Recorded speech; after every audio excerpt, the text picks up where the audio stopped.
So,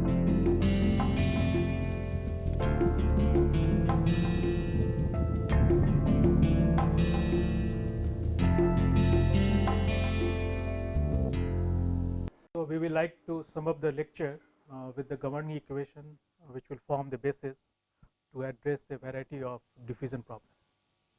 So, if you recall, we said total diffusion flux, total flux as observed by a stationary observer Na will have two components.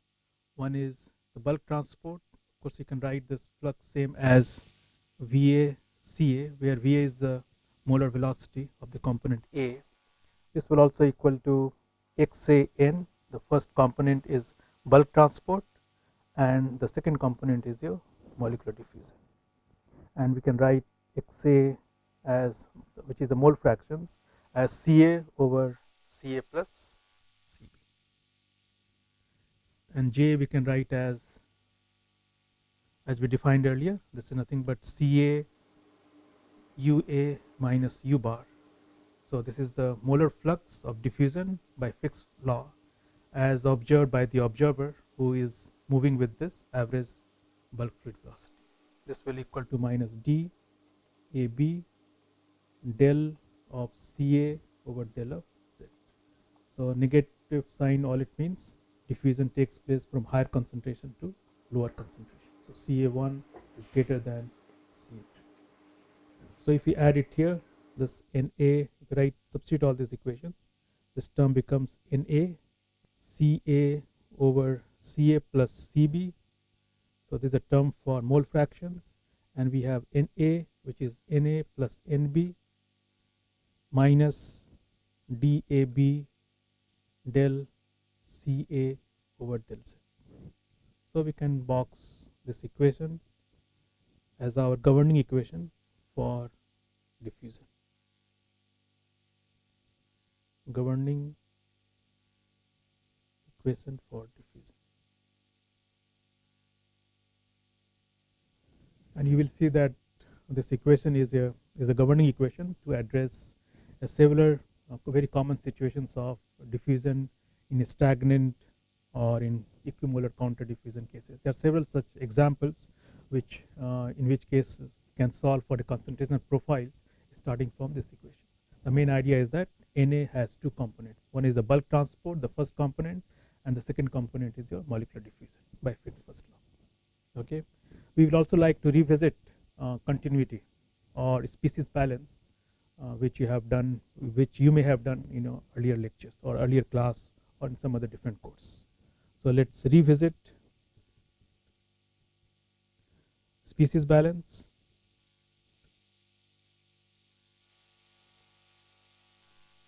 and continuity. So continuity is nothing but total material balance or total mass balance. Okay, and what we do here is we will take a differential element of del x, del y, del z or dv, and we'll make a well-known species balance, and we will see that how does it relate to what we have obtained just now. Okay, so if we choose a control volume of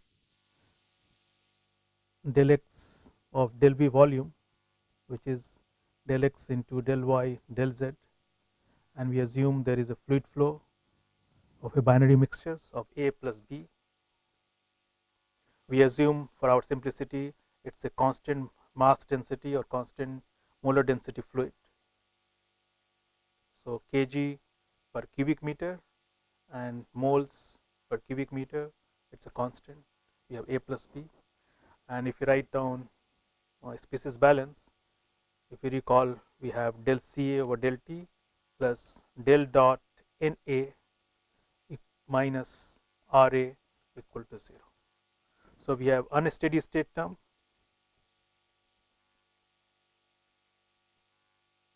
we have total flux, and if you recall, this has two components. One was bulk transport and the second was diffusion flux, and this is a reaction term. So essentially we are looking for moles in 1 cubic meter volume in 1 second. How does the moles changes in 1 second in 1 cubic meter of the control volume? And if we assume that there is no reaction, then Ra equal to 0, and we substitute Na from our previous equations which we had, where we said that Na has two components. One is the VCA, bulk transport, plus, and the second component is your molecular diffusion. If we substitute here, we get del Ca over del T plus V bar dot del Ca equals DAB del square Ca over del Z square.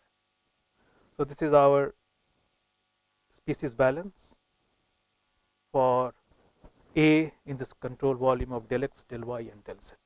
The first term is the unsteady state term. The second term is your transport by convections, by bulk transport, and this term is your molecular diffusion term. Okay. This term can also be written if we write down the similar expressions. What we wrote or what we obtained just now, that's a change in the concentration as observed by the stationary observer. But if the observer also moves with the bulk transport or with the average molar velocity, we have the same term, same equations written as dCA over dt equals DAB del square Ca over del Z square. So we have a substantial derivative here. So this is the rate of change of concentrations, rate of change in concentration as seen by the observer moving with the average or the fluid average velocity. So this is again, it's consistent with what we had seen earlier, that the observer, if he moves with the bulk transport average velocity, all he will see is the diffusion flux. On the other hand, if the observer is stationary, he will see two terms here. One is with due to the bulk transport, and one is with this molecular diffusion. Okay. We can also write down the similar balance for the component dB, which would be del Cb by del T plus V dot del Cb equals DAB del square Cb over del Z square. And if we add the two equations, we get del C over del T plus V dot del C equals 0. Because we have J plus JB equal to 0, we are assuming that C bar is a constant. If we write in terms of mass average mass concentrations, we can write the same equation del rho over del T plus V dot del rho equal to 0, where we can substitute V with V star, where V star is mass average velocity, defined as very similar to how we define V bar for molar average velocity. This would be rho A VA plus rho B VB over rho A plus rho B. And this equation is well known continuity equation. All right. So now what we do, we have obtained a very simple equations for molar diffusion flux Na, and we have also obtained an equations in terms of differential control volume or differential species balance, continuity as well. We will like to apply these different equations for different situations, or very simple or well known well used equations situations, case 1, case 2, case 3, etc. So we start with case 1 as an example where we can apply the equations which we have obtained so far. Let's assume we have a state, we are assuming a steady state. We have binary mixtures of A plus B.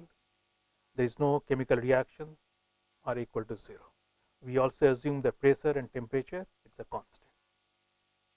So we essentially we are looking at Cartesian coordinates, diffusion between 1 and 2, Z is the directions, and A diffuses, A and B, we have the diffusion for, let's assume that there is a concentration gradient for A and there is a concentration gradient for B. Okay. So under these conditions, if you assume that it's a steady state, there is no chemical reactions. All it means that molar diffusion flux of Na and Nb, they are not function of time, and since there is no chemical reactions and we have this Cartesian coordinates, since per meter square of area for, so we have essentially Na and Nb, they also do not change with z directions, because moles per second as well as moles per second per meter square are conserved in the z directions. So we go back to our previous equations, or what we obtained for Na in terms of bulk transport, Na plus Nb into mole fractions, which we can write as Ca over C minus dAb del or dCa over dz. So we are assuming 1D diffusion flux here. Okay, and this equation can also be arranged and integrated. Since Na and Nb, they do not change along the z directions, we can integrate from Ca1 to Ca2, or between 1 and 2, with dCa over Na minus, or NSC, excuse me, minus Ca Na plus Nb equals 1 over C dAb dz from z1 to z2. So now we can integrate, since C is a constant, Na, Nb diffusion flux are also constant because of a steady state, and as well as we are assuming that there is no reaction, so the molar flux is also constant at any plane between 1 and 2. Okay. So now on integration of this equation, it's not difficult to obtain an expression for Na in terms of the quantities like Nb, diffusion coefficients, Z, distance between the two planes, and concentrations. It's very easy to obtain an expression for Na, a general expression for Na in terms of Na. We have Nb dAb C over Z ln Na over Na plus Nb minus Ca2 over C Na over Na plus Nb minus Ca1 over C. So this is a general expression we have obtained for diffusion flux of A, but if you see it carefully, there is a term here Nb. So even if these quantities like diffusion coefficients dAb C, which equals P over RT, Z, diffusion length, they are known, and we know the concentrations at the two planes Ca1 and C2, we cannot solve for Na in terms of these quantities because Nb is also unknown.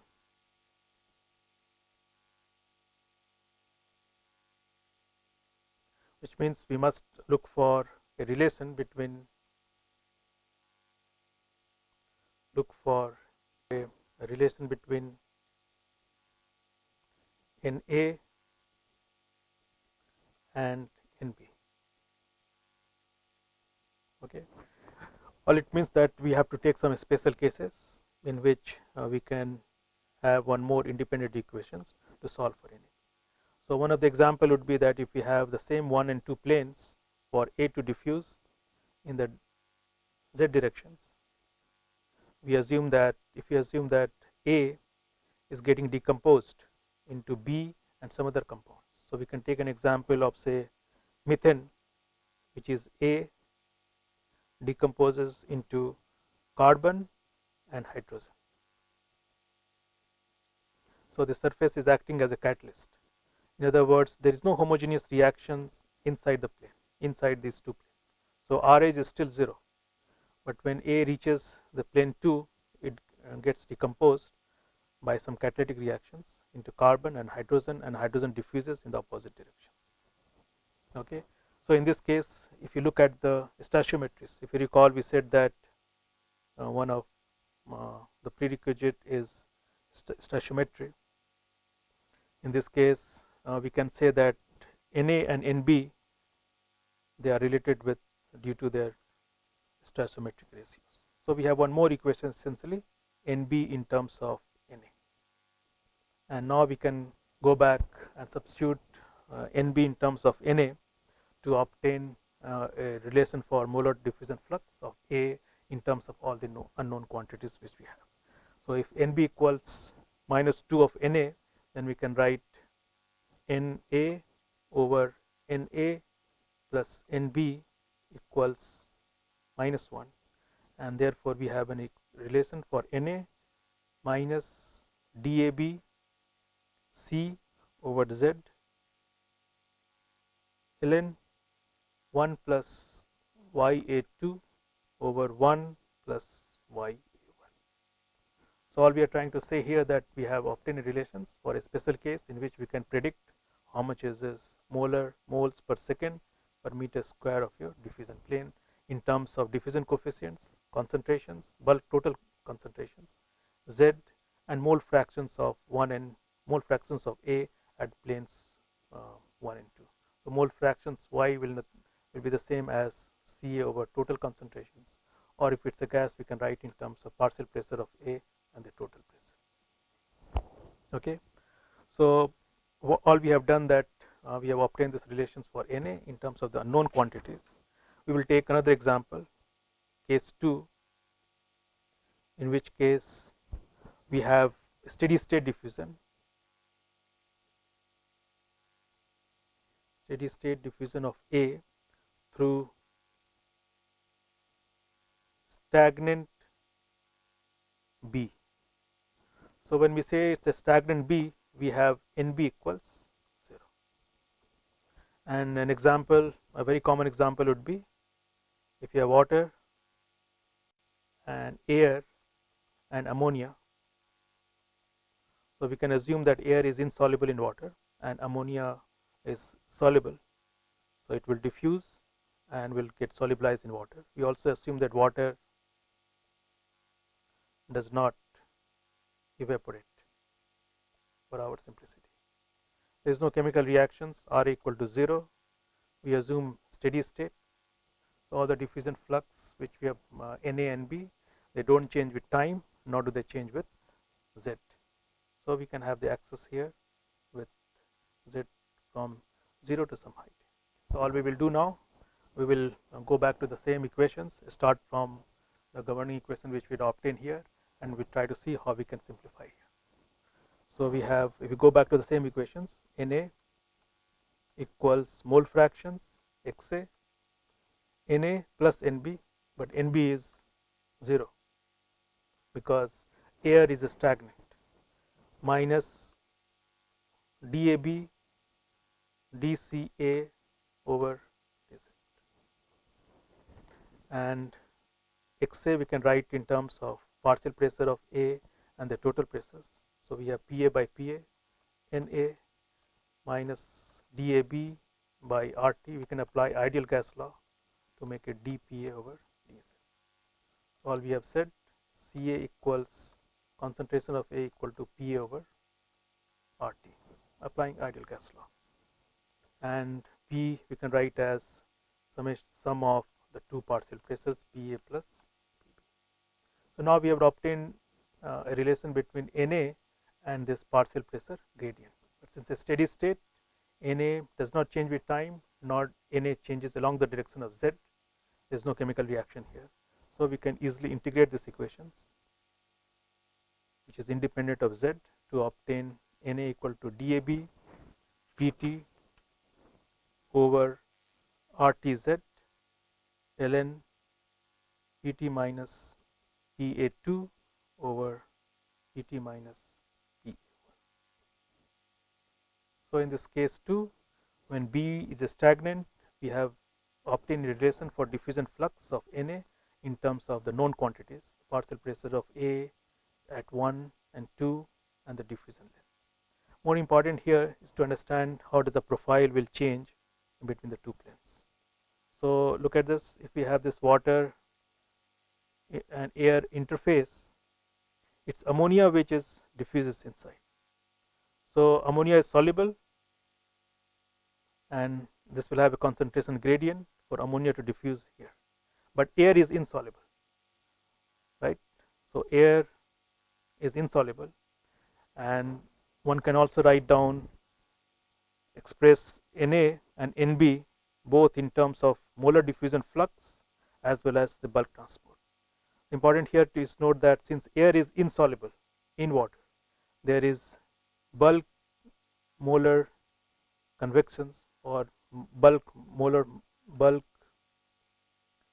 molar transport induced because of ammonia diffusion. Since Nb is 0, which means V Cb, so the bulk transport of B of air has to be equal to the diffusion molar diffusion flux of air. In other words, any stationary observer, he will observe that B is 0, but if this guy moves with this average velocity of at u bar, he will see that there is a diffusion flux given by DAB, DCB, DZ. This principle of one medium diffusing when the other component is stagnant is applied very frequently in case of a very so-called example known as Stephen tube. So what we did here, that we started with the same equations and we solved for case 2, where we say that A is diffusing but B is stagnant, Nb is 0. So when we say that B is stagnant, total molar flux of B is 0. That doesn't mean that B doesn't have, if an observer moves with this convective or V velocity, he will see air diffusion by this Fick's first law, but to the extent that molar diffusion flux of B will be counterbalanced by the bulk transport of B. All right. So this principle is very frequently applied in obtaining or predicting the diffusion coefficients in well-known Stephen tube. So we will take this example of Stephen tube, which is very simple tube geometry configurations to measure or to predict binary diffusion coefficients. So essentially we have a U tube, and say we want to measure or we want to predict or estimate a vapor of an organic compound, say acetone, in air. So we have a tube like this in which air moves very gently on top of this. So when the acetone evaporates, it has a diffusion length of del z or some height h before it's carried by this air stream outside. We can assume that air quantity is very large to the extent that the concentration of acetone Ca2 is 0, or mole fraction of 2 is 0 at this location 2. At location 1, the interface of acetone and air, we can write Y mole fractions of A at location 1, A is here is acetone, as vapor pressure at that temperature and the total pressure E0 over P. Again, we assume that air is not soluble in this organic, and with this technique one can obtain this. We can predict the diffusion coefficients of acetone in air. If you look at carefully, as acetone evaporates, its level is going to come down. So if you start with this locations at some location t equal to 0, after some time acetone will evaporate and its level will get down to some level t equal to t1 from Z1 to Z2. In other words, it's an unsteady state problem because the level of acetone continuously keeps on decreasing. So if the level of acetone decreases, or Z, right, if we put the axis here, if Z decreases from some level Z1 to Z2, it's an unsteady state problem. We cannot apply what we obtained for diffusion flux of A in terms of your bulk transport and your diffusion flux, molar diffusion flux, because every time in all the two cases which we had earlier, we assume that Na, it's a steady state, Na does not change with time, and Na and Na does not change along the z directions. But since the level of acetone decreases, it's an unsteady state problem. But still, the more important here also here to note is that the level of this acetone decreases very slowly.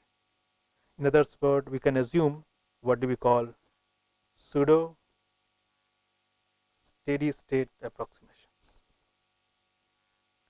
which means, or this also known as quasi steady state approximations. In other words, in this case, since the level of acetone decreases very slowly, we can assume that over the time period of diffusion flux, the level of acetone is almost constant. That's a pseudo steady state approximation. In chemical engineering or in so many contexts, you will be seeing that we make this kind of approximations. Whenever we have two rates and one rate is much larger than the other rate, one can apply this quasi steady state. So here, level of acetone decreases very slowly. Maybe when you do this experiment in your lab, you will see that it takes almost like 8 to 10 hours, if not 24 hours, before you see a measurable difference in the height.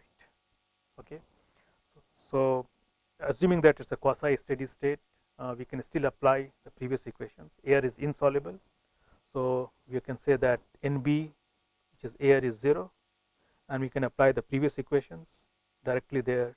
Na, which we wrote as d AB Pt over RTZ ln Pt minus partial pressure of A at locations 2 over Pt minus Pa1. Okay, Pa1, as we said that Pa2 we can assume to be 0, because as soon as the acetone gets into this stream, we can assume that it's swept by this air.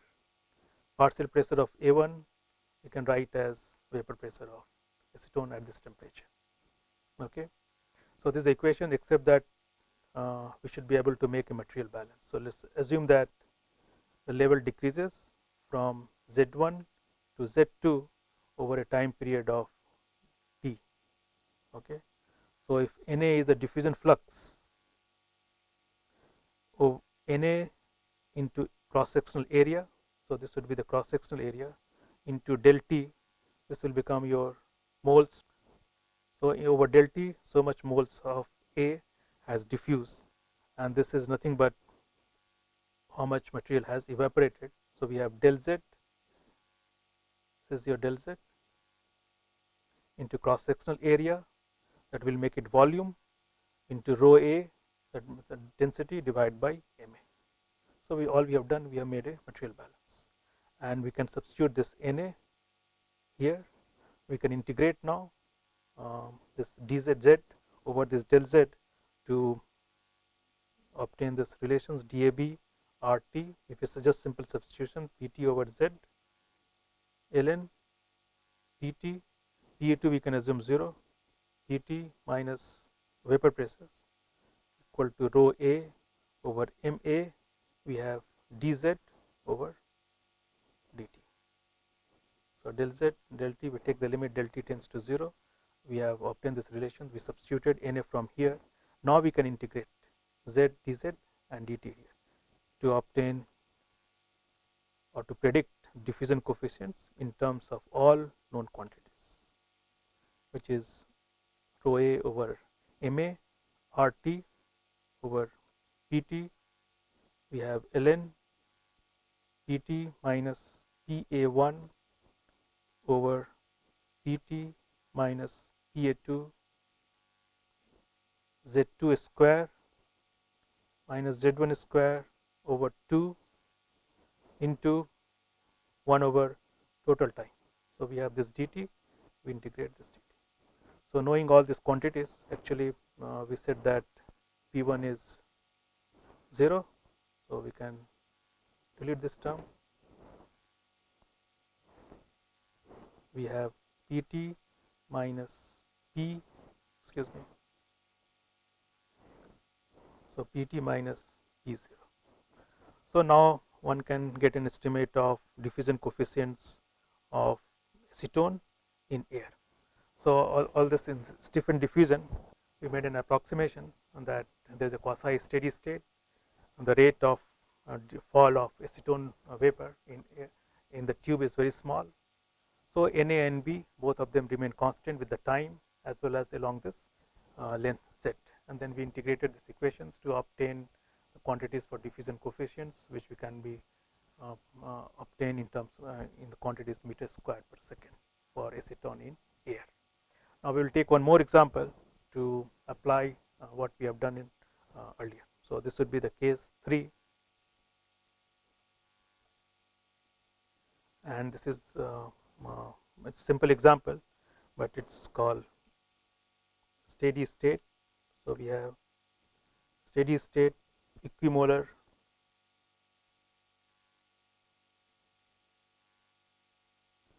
counter diffusion. In other words, we have Na equals minus Nb, and which is a constant with time. In other words, n equal to 0. So there is no bulk transport. There is no bulk transport. And if you put the same equation, same n equal to 0, and simplify, we have Na equals minus dAb over RT dPa over dz. And then one can integrate this to get an expression for Na equals dAb RT z Pa1 minus Pa2. So essentially we have total pressure. Here we are saying that Pt is constant, and there is a gradient of Pa from Pa1 to Pa2, and there is a gradient of B from Pb2 to Pb1. The total pressure P is sum of the two partial pressure P and Pb.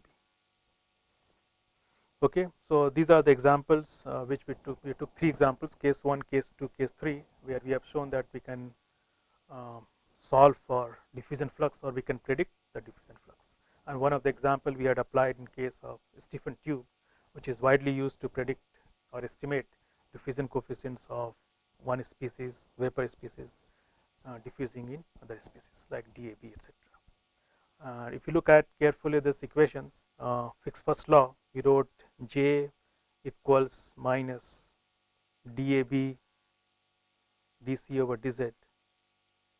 So this unit of J is moles per second per meter square, Ca is moles per cubic meter, and we have meters square per second. Okay. Of course, there are experimental methods to measure DAB, or there are so many models to predict this DAB. In general, for gases, one correlation is quite very popular, given by Wilke and Lee, which we must know at least that diffusivity, binary diffusivity, is proportional to 1 over Ma plus 1 over MeB. All it depends upon, all it means that lighter molecules will have larger diffusivity, heavier molecules will have a smaller diffusivity. It's a temperature dependent to the power 3 by 2, 1 over total pressures, and it also depends upon the size of the molecules. In other words, RAB is nothing but the average radius of two molecules, Ra and Rb by 2. So at least we should remember that it has a strong temperature dependence, T to the power 3 by 2, and it's 1 over pressures. Diffusion for liquids are also, there are so many correlations available to estimate. For the liquids, the one for dilute solutions, we should know that 0 signifies here for a dilute liquids or solutions. It's a molecular weight to the power half P over viscosity. So here it's T to the power 3 by 2 for the liquids.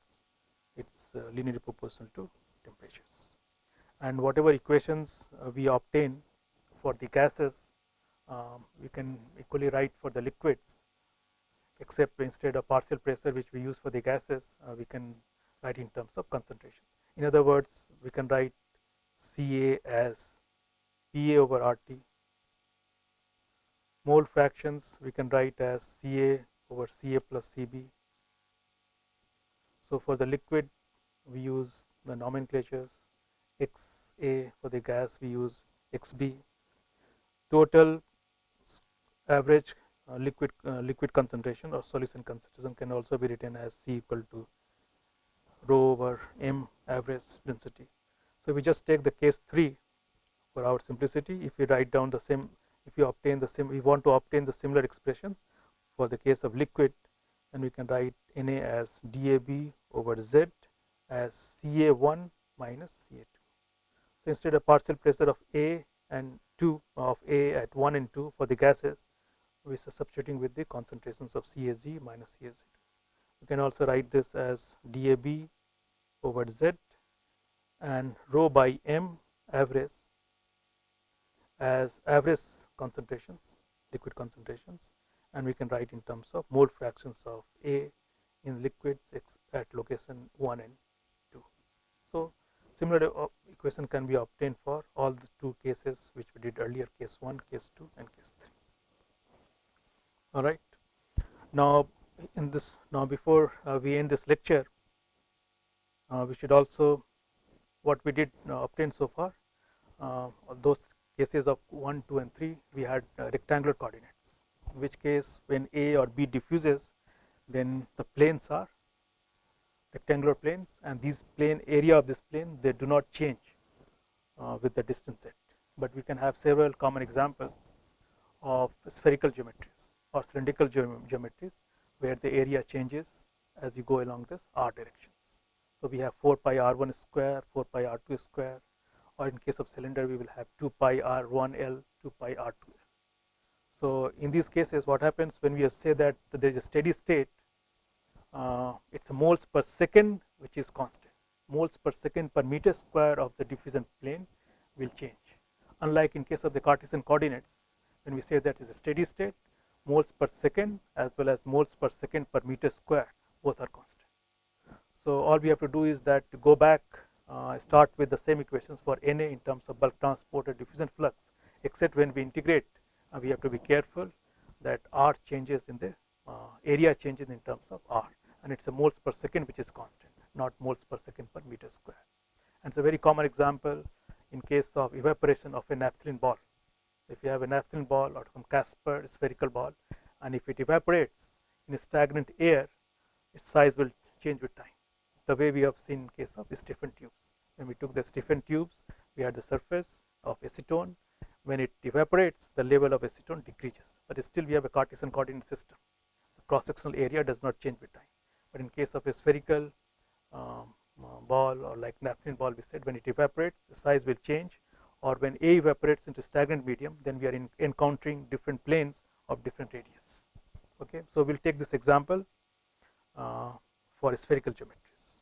Okay, so essentially now we have diffusion in spherical coordinate.